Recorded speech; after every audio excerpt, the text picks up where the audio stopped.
Everyone knows that when a K9 handler screams the attack command, the dog does not stop until the target is down, but tonight Officer Gabriel Weber watched his dog break the golden rule of police work. He sent Jones to take down a violent fugitive hiding in the shadows, but 3 feet from impact the dog dropped to his belly and shielded the suspect with his own body.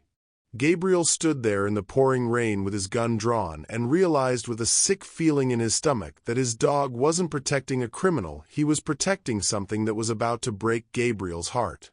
Grab your coffee and stay with me, because you need to hear how a split-second decision almost ended in tragedy.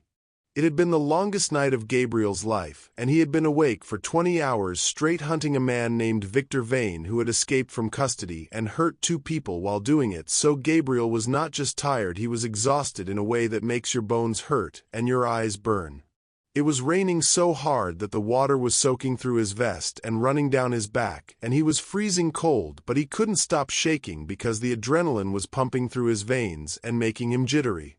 He was sitting in his patrol car just 20 minutes before this happened, and he was staring out at the gray wall of rain feeling angry because he just wanted to go home to his warm house and sleep, but instead he was out here in the mud chasing a bad man who didn't care who he hurt. He looked at Jones in the back of the car and saw that the dog was pacing back and forth because dogs can feel stress just like humans can, and Jones knew that Gabriel was on edge, so the dog was on edge too. Hi, my amazing friends and family. Welcome back to Vigilant Heart Tales.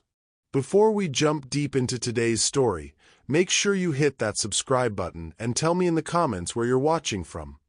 I love seeing all your names and countries. And don't forget to check out the other stories on the channel. Tomorrow I've got another crazy one coming that I know you'll enjoy. Alright, let's get into it. Gabriel felt guilty about that because he loved that dog more than he loved most people, and he hated pushing him this hard, but they had a job to do and they couldn't go home until they found the guy in the yellow jacket.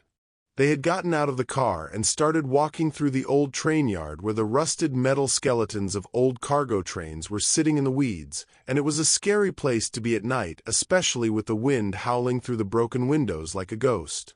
Gabriel was walking next to his partners Sebastian and Samuel, but he felt alone because when you are the K9 handler, you are the one who has to make the decision to send the dog, and if you make the wrong decision, it is on you and nobody else. They were sweeping through the yard when Sebastian whispered over the radio that he saw movement near the loading dock, and that he saw a flash of yellow color, which was exactly what they were looking for because the fugitive was wearing a stolen yellow construction jacket.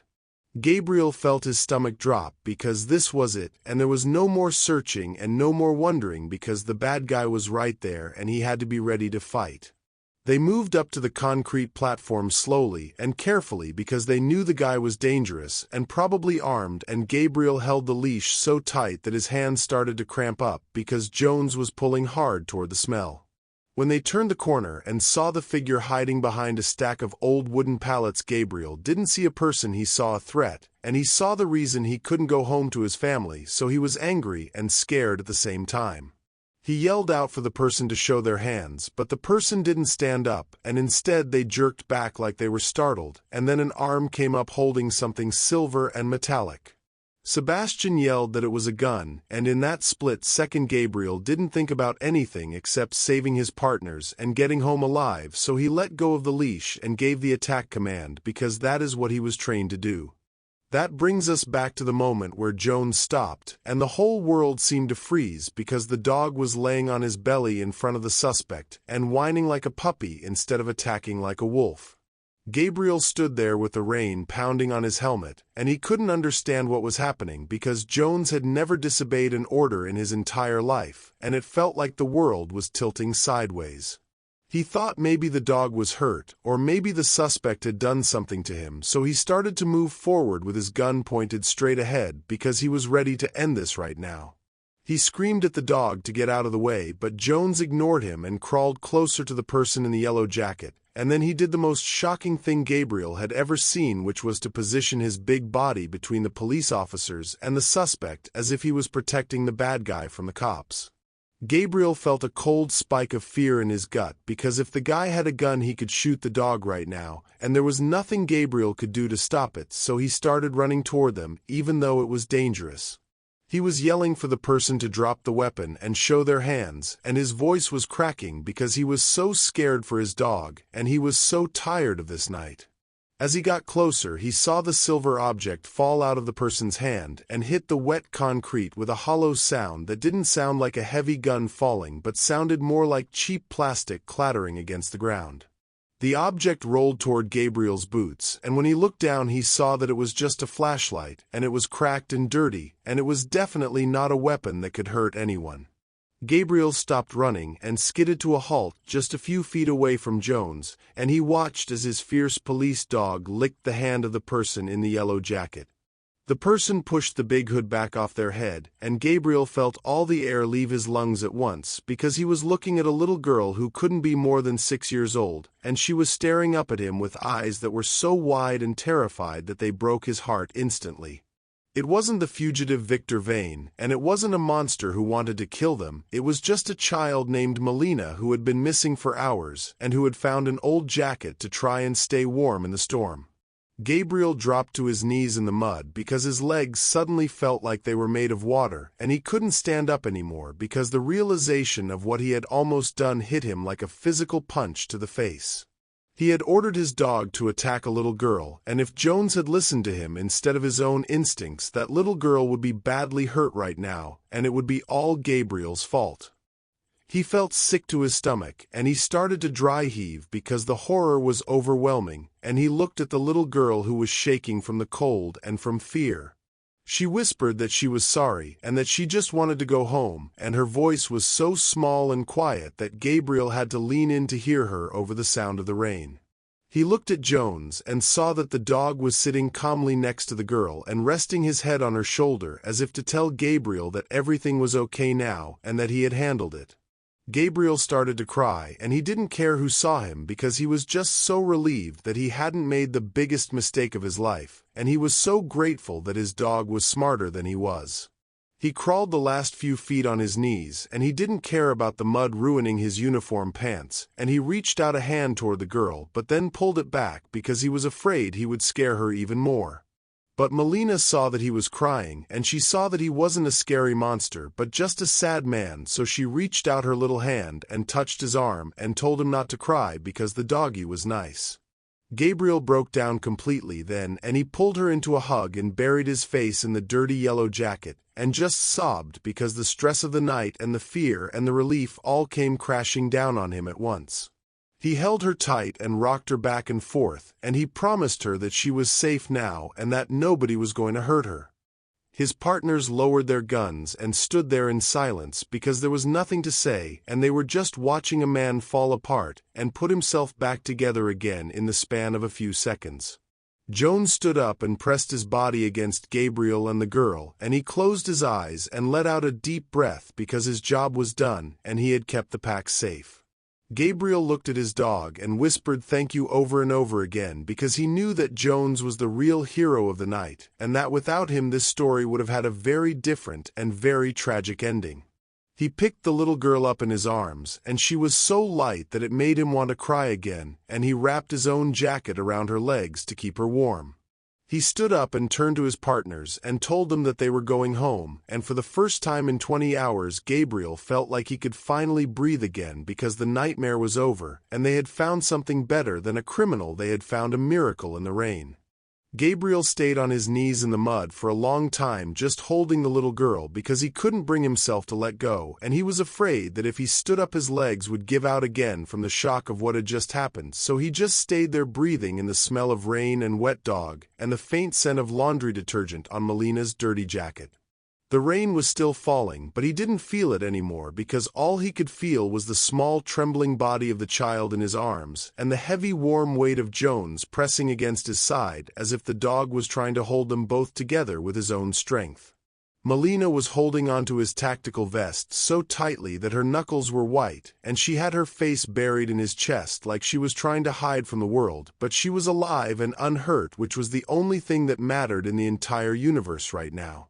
Jones nudged Gabriel's arm with his wet nose as if he was checking to make sure his human was okay, because the dog could sense the overwhelming waves of guilt radiating off Gabriel, and he wanted to tell him that it was over and that they were safe.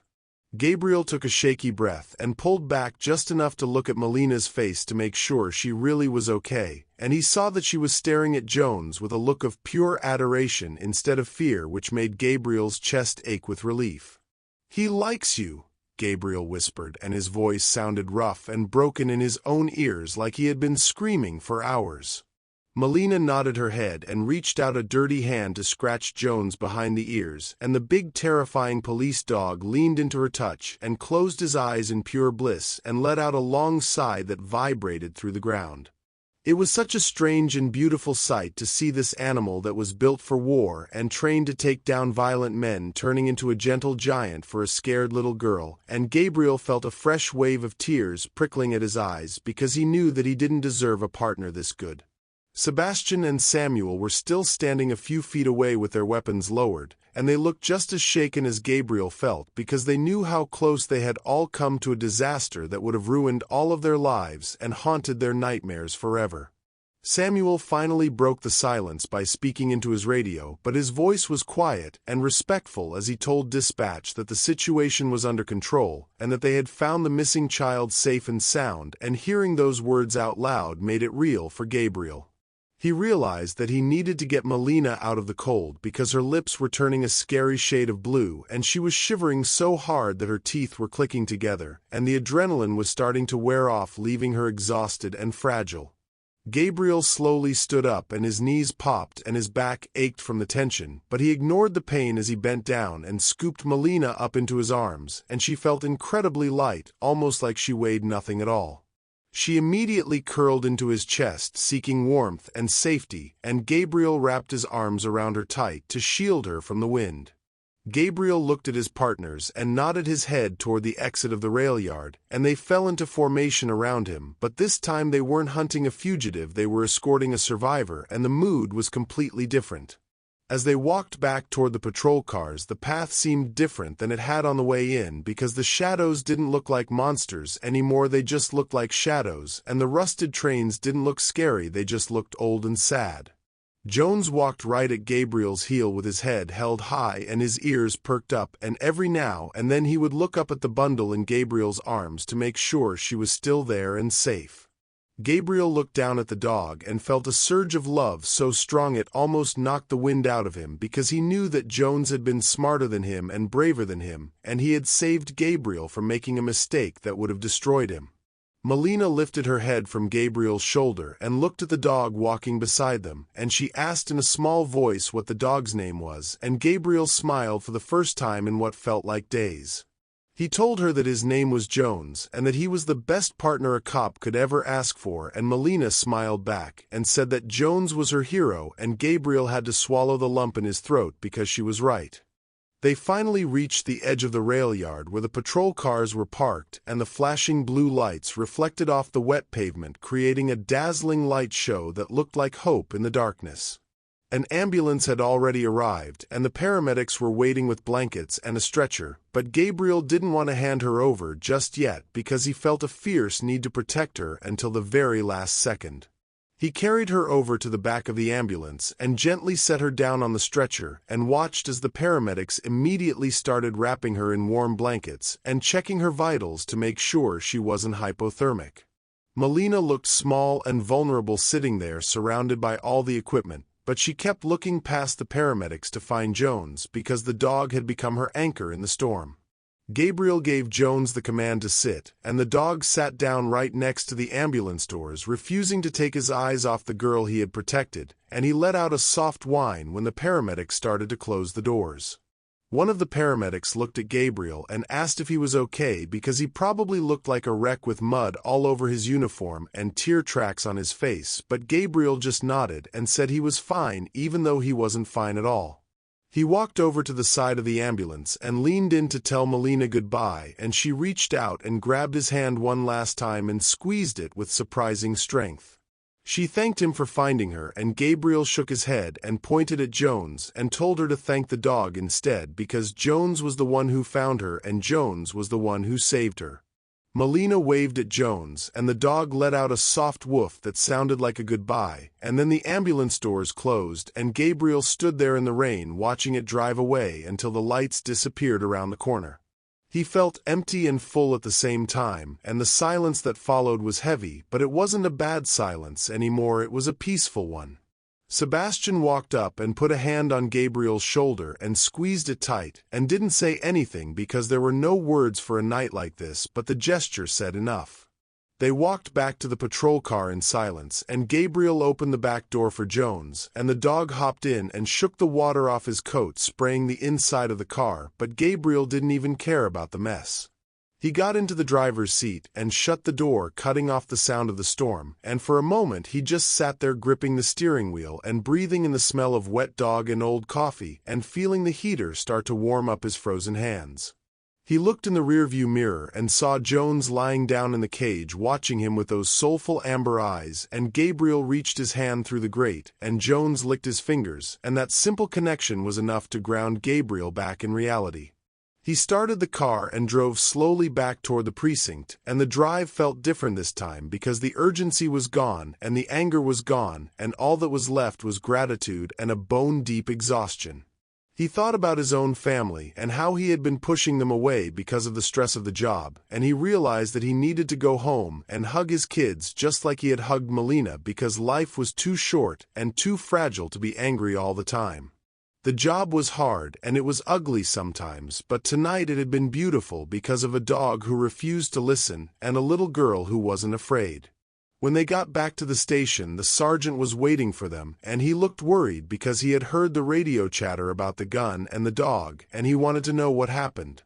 Gabriel walked in with Jones by his side, and he looked exhausted and dirty, but he stood tall and looked the sergeant in the eye. The sergeant asked for a report, and Gabriel told him exactly what happened without leaving anything out.